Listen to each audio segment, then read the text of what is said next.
ब्रह्मांड का सबसे शक्तिशाली अस्त्र, एक ऐसा चक्र जो समय और नियति को मोड़ने की क्षमता रखता है, सुदर्शन चक्र। लेकिन क्या आपने कभी सोचा कि यह तेजस्वी अस्त्र आया कहां से? आज से नहीं, हजारों साल पहले भी नहीं, लाखों युगों से भी पहले। उस समय की बात है जब न आकाश था, न पृथ्वी, न प्रकाश, न अंधकार, सिर्फ शून्य था। और उसी शून्य में एक कंपन उठा। ये कंपन न ध्वनि था न ऊर्जा, ये था इच्छा का पहला रूप, इच्छा सृष्टि होने की। उसी इच्छा से प्रकट हुए त्रिदेव, सृष्टि के रचयिता ब्रह्मा, पालनकर्ता विष्णु, संहारकर्ता महादेव शिव। तीनों ने मिलकर ब्रह्मांड की रचना तो कर दी, लेकिन एक समस्या शेष थी। यदि सृष्टि बनी रहेगी तो उसका विनाश करने वाली शक्तियां भी जन्म लेंगी। और वही हुआ। समय बीतने लगा, युग बदले, और हर युग में अधर्म ने नया रूप लिया, राक्षस, असुर, दैत्य। परंतु उनमें से एक शक्ति सबसे भयानक थी, काल नेमी वंश। ये ऐसे असुर थे जो देवताओं से नहीं डरते थे, क्योंकि वे जानते थे देवताओं के अस्त्र समय से बंधे हैं। देवताओं ने युद्ध किया, वज्र चले, ब्रह्मास्त्र छोड़े गए, लेकिन असुर फिर भी लौट आते। कारण, क्योंकि उनका वरदान था, जो अस्त्र समय के भीतर बना हो वो हमें नष्ट नहीं कर सकता। तभी विष्णु बोले, हमें ऐसा अस्त्र चाहिए जो समय से पहले बना हो। त्रिदेव ध्यान में बैठे। ये साधारण तपस्या नहीं थी, ये था महासंकल्प। ब्रह्मा ने दिया ज्ञान, शिव ने दिया संहार की अग्नि, और विष्णु ने दिया पालन की चेतना। तीनों शक्तियां एक बिंदु पर केंद्रित हुई, और वही बिंदु बना महाकाल चक्र। उस चक्र में न 8 धार थी न 16, उसमें थी अनंत धाराएं। हर धारा एक युग का प्रतीक, हर किनारा एक नियति। जब वह चक्र घूमता तो ब्रह्मांड की दिशाएं बदल जाती। शिव ने कहा, ये चक्र जब क्रोधित होगा तो सृष्टि कांप उठेगी। ब्रह्मा बोले, और जब शांत होगा तो धर्म की रक्षा करेगा। विष्णु ने उसे अपने हाथों में लिया, और उसी क्षण उसका नाम पड़ा सुदर्शन चक्र। सु यानी शुभ, दर्शन यानी दृष्टि। जो देखे उसका अंत निश्चित। सुदर्शन चक्र कोई साधारण हथियार नहीं था, इसके नियम थे। यह अधर्मी के हाथ नहीं लगता, यह न्याय के बिना नहीं चलता, यह कभी लक्ष्य नहीं चूकता, और सबसे महत्वपूर्ण, यह लौटकर हमेशा अपने स्वामी के पास आता है। कहा जाता है, जब सुदर्शन चक्र घूमता है तो यमराज भी अपनी दृष्टि फेर लेते हैं, क्योंकि यह चक्र मृत्यु नहीं देता, यह अस्तित्व ही मिटा देता है। लेकिन यह तो केवल शुरुआत थी। आगे आएंगे सुदर्शन चक्र का पहला प्रयोग, राजा शिशुपाल का अंत, समय को रोक देने वाली शक्ति, और वो रहस्य जिसे स्वयं विष्णु ने भी कभी प्रकट नहीं किया। सुदर्शन चक्र का जन्म हो चुका था, लेकिन कोई भी अस्त्र तभी तक अधूरा होता है जब तक वो पहली बार धर्म के लिए रक्त न चखे। त्रेता युग से पहले का समय, देवलोक शांत नहीं था। इंद्र का सिंहासन डगमगा रहा था। असुरों ने केवल पृथ्वी ही नहीं, स्वर्ग लोक तक पर अधिकार कर लिया था। उनका नेता था असुर महाबल, जिसे वरदान मिला था, जब तक समय चलता रहेगा मेरा अंत नहीं हो सकता। देवताओं ने युद्ध किया, इंद्र का वज्र टूटा, अग्नि की ज्वाला बुझ गई, वरुण की धाराएं सूख गईं। हर युद्ध के बाद असुर फिर लौट आते, क्योंकि वे काल से बंधे नहीं थे। जब देवता हताश हो गए, वे पहुंचे क्षीर सागर। विष्णु मौन थे, आंखें बंद, हाथों में वही चक्र, लेकिन वो स्थिर था। ब्रह्मा ने पूछा, हे नारायण, अब तक आपने इस चक्र का प्रयोग क्यों नहीं किया?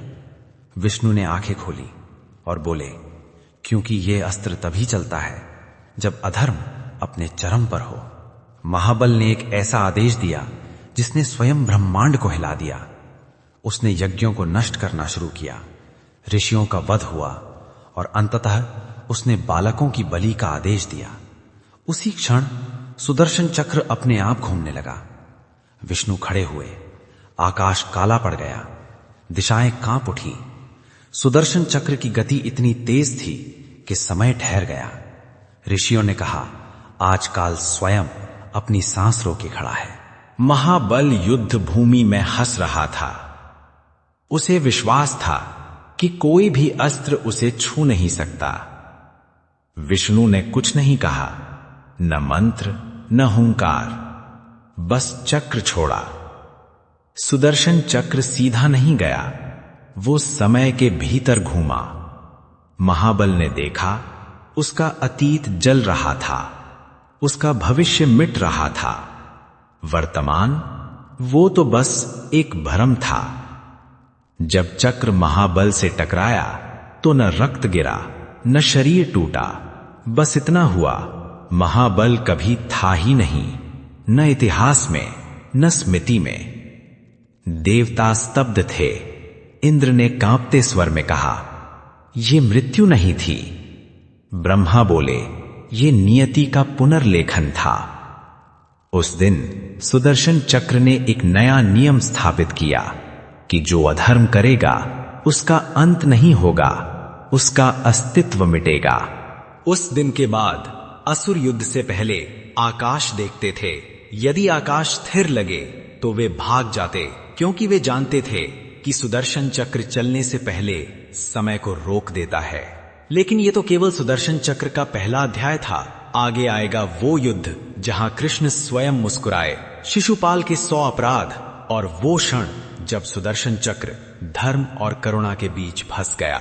सुदर्शन चक्र केवल अधर्म का अंत नहीं करता, वो धैर्य की भी परीक्षा लेता है।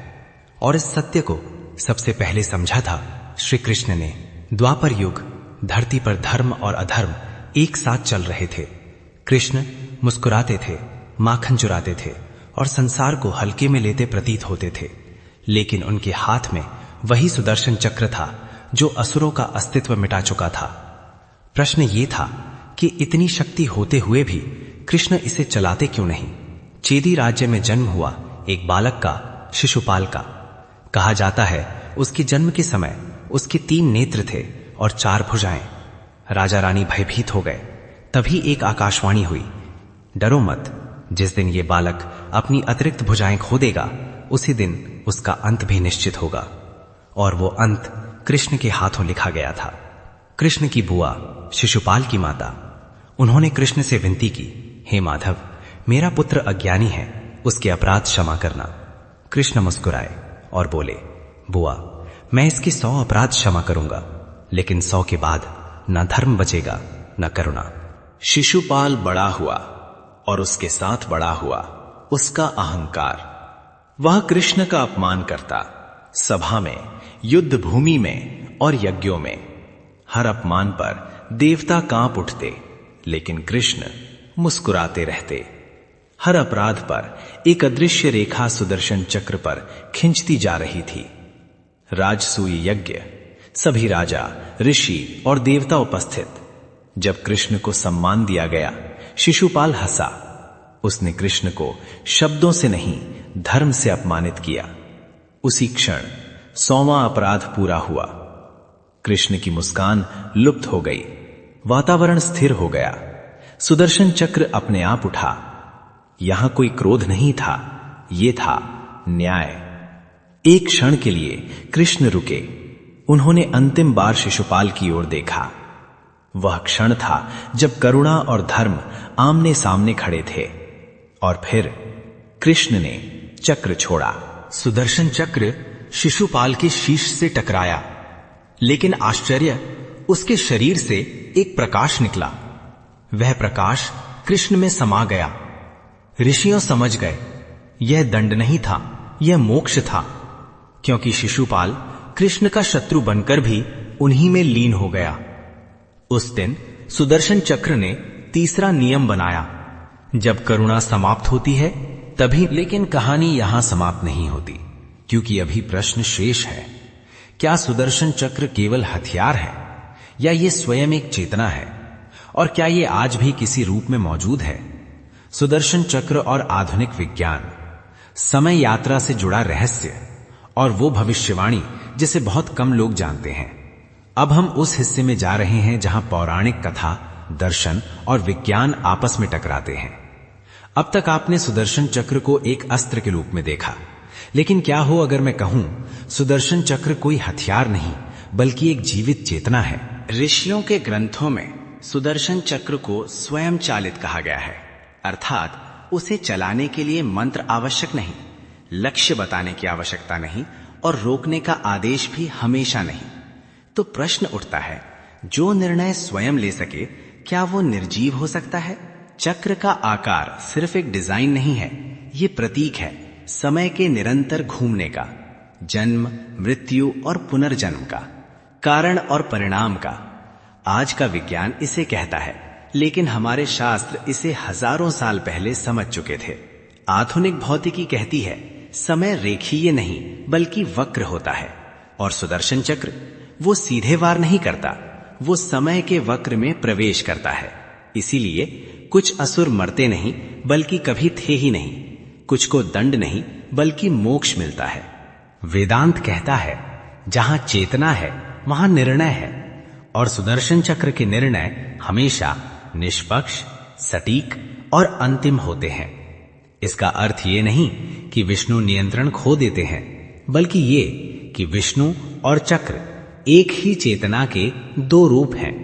कुछ वैज्ञानिक अवधारणाएं spinning energy field, self correcting system, autonomous intelligence, इन तीनों को मिलाइए तो जो बनता है वो किसी आधुनिक एआई क्वांटम वेपन जैसा लगता है।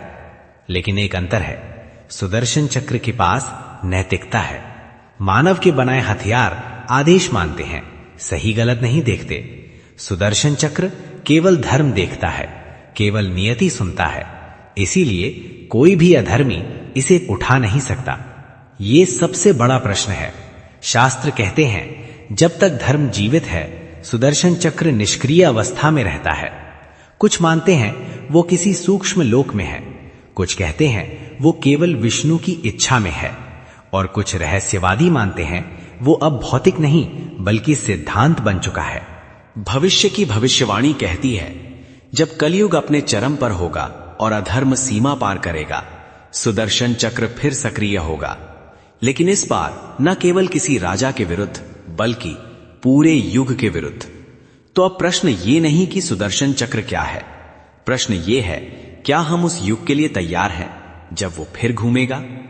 सुदर्शन चक्र के छुपे नियम, सबसे बड़ा रहस्य जो शास्त्रों में संकेतों में है, और वो सीख जो आज के मानव के लिए है। चलो अब अंतिम द्वार खुलता है। ओम। ये सिर्फ कहानी का अंत नहीं है, ये अर्थ, संदेश और चेतावनी है। अब तक आपने जाना सुदर्शन चक्र का जन्म, उसका पहला प्रहार, कृष्ण की करुणा और चेतना का रहस्य। लेकिन जो अब बताया जाएगा वो शास्त्रों में सीधे शब्दों में नहीं लिखा, वो छिपा है संकेतों में। शास्त्र कहते हैं हर अस्त्र के नियम होते हैं, लेकिन सुदर्शन चक्र के नियम लिखे नहीं गए, क्योंकि जो लिखा जाए वो गलत हाथों में भी पड़ सकता है। पहला गुप्त नियम, सुदर्शन चक्र कभी क्रोध से नहीं केवल न्याय से चलता है। इसीलिए कृष्ण सब कुछ सहते रहे जब तक अधर्म स्वयं सीमा पार न कर गया। दूसरा गुप्त नियम, ये अस्त्र शत्रु को नहीं अधर्म को लक्ष्य बनाता है। इसी कारण कुछ को मृत्यु मिली, कुछ को मोक्ष, और कुछ इतिहास से ही मिट गए। तीसरा गुप्त नियम, सुदर्शन चक्र तभी चलता है जब कोई और मार्ग शेष ना हो। ये पहला विकल्प नहीं, ये अंतिम निर्णय है। लोग पूछते हैं अगर इतना शक्तिशाली अस्त्र है तो हर युग में इसका प्रयोग क्यों नहीं हुआ? उत्तर सरल है, क्योंकि हर युग में मनुष्य को स्वयं सुधरने का अवसर दिया गया। सुदर्शन चक्र मानव की असफलता का प्रतीक है कि अब समझाने को कुछ शेष नहीं। आज युद्ध केवल हथियारों से नहीं होते, अधर्म केवल राक्षसों में नहीं रहता, अन्याय केवल राजाओं तक सीमित नहीं। आज धर्म विचारों में है, लालच में है और सत्ता की अंधी दौड़ में है। और यही कारण है कि सुदर्शन चक्र आज अस्त्र नहीं बल्कि सिद्धांत बन चुका है। आज के युग में सुदर्शन चक्र का अर्थ है हर कर्म का परिणाम, हर गलत निर्णय का मूल्य और हर अन्याय का अंत। ये किसी हाथ में नहीं, ये नियम में है। कृष्ण ने कभी नहीं कहा डरो सुदर्शन चक्र से। उन्होंने संकेत दिया डरो उस क्षण से जब सुदर्शन चक्र चलाने की जरूरत पड़े, क्योंकि जिस समाज को उसकी आवश्यकता पड़ जाए वो समाज पहले ही बहुत कुछ खो चुका होता है। सुदर्शन चक्र कोई हथियार नहीं, ये स्मरण है कि धर्म केवल पूजा नहीं बल्कि आचरण है, कि शक्ति का अर्थ नष्ट करना नहीं बल्कि संयम है, और कि सबसे बड़ा युद्ध बाहर नहीं अपने भीतर लड़ा जाता है। जब तक मनुष्य अपने कर्मों को देखता रहेगा सुदर्शन चक्र शांत रहेगा, लेकिन जिस दिन अन्याय सामान्य बन जाएगा उस दिन चक्र घूमेगा, ना किसी देव के हाथ से बल्कि नियति के हाथ से। क्योंकि धर्म को चलाने के लिए हमेशा किसी चक्र की आवश्यकता नहीं होती, कभी कभी एक सही निर्णय ही काफी होता है।